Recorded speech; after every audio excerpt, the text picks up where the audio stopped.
This is Adam Gorney on the Rival Signing Day show here with Virginia coach Tony Elliott. First full class, excited. What are the feelings to do this for the entire year? Oh, just really, really excited, really proud of the staff. Happy for our football program, happy for our university and the 22 young men. And if possible, we got one more, another top player in state that'll be announced at 6 o'clock this afternoon or this evening. Hopefully he goes our way. But it was good to just have a chance to identify what we felt like were the right young men that fit our program and have a chance to get into some battles and recruit them. And the biggest thing that I'm proud of is they chose us. These young men made a decision that they want to come play for our program here at the University of Virginia. I know you can't talk about that player, but I'm sitting in a studio here in LA and we have someone working on a graphic that someone will be coming to Virginia. So I think you could be happy about that in a few hours. Let's talk about the guys who have signed already and ready to go.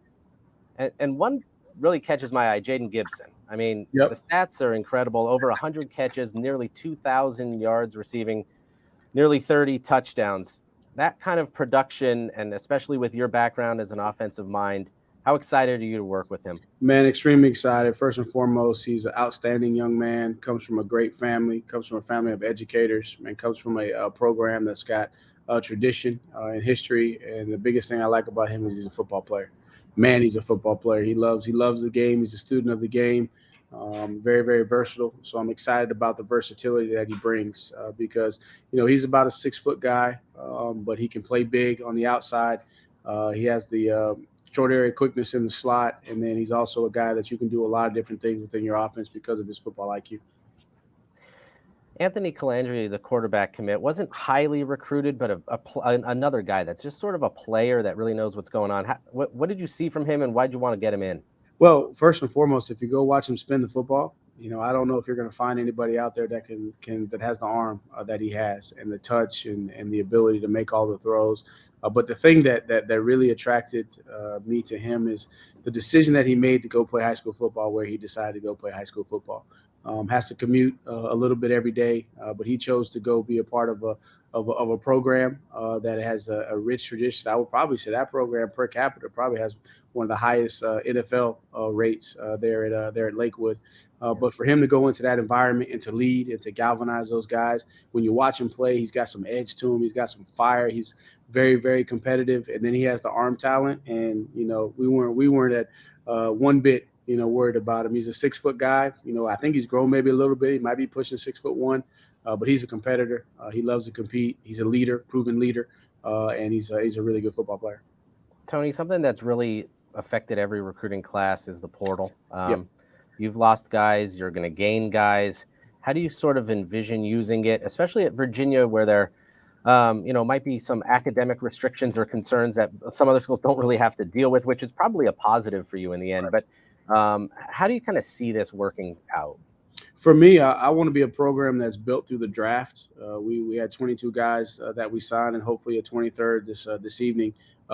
18, possibly 19 of those guys are high school guys. So I still want to be a developmental program. I think, as you mentioned, some of the academic opportunities that are here at the University of Virginia create an environment where we have to be focused more on the development process, and then you try to supplement your roster with guys in the portal as you have gaps in your roster. And for us, we've been fortunate where it hasn't been a huge deal. I know we had a couple of key departures to the portal, but I tell you what, we also had about 8 guys decide that they wanted to come back for an additional year. So we got a lot better with just retention. So for me, it's going to be the approach of making sure that I create an environment where these young men truly have an appreciation for their experience. They want to stay, they want to be developed, and then we use the portal when needed, and making sure that when we do go to the portal, that it's the right fit. Because again, I think in order for us to be successful here at the University of Virginia, we got to build a program, and a program's got to be centered around the culture and the environment that we have. Tony, I'd be remiss not to talk about the tragedy that your entire community has experienced. But especially you speaking at the memorial, what really struck me was that those players. They're just not X's and O's. They're not just guys on a roster that are moving pieces. You talked about their artwork and where they sat in meetings. What does this mean to you? How do you remember them and still move forward as a program and as a community in Charlottesville?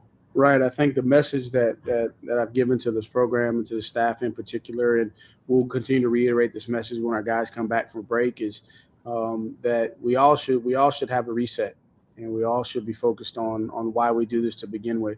The young men play because it's their passion, it's their dreams, what they love to do. And us as coaches, we coach because we love young people and we love, helping to be dream lifters, to help elevate them towards their dreams and their passions. And the way that we're going to remember, first and foremost, is hopefully by the way that we play.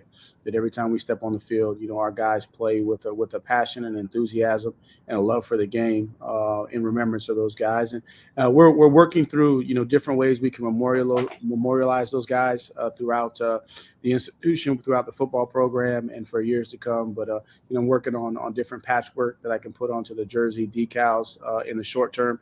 And then we're having conversations about, possibly what we're going to do with their jerseys long term.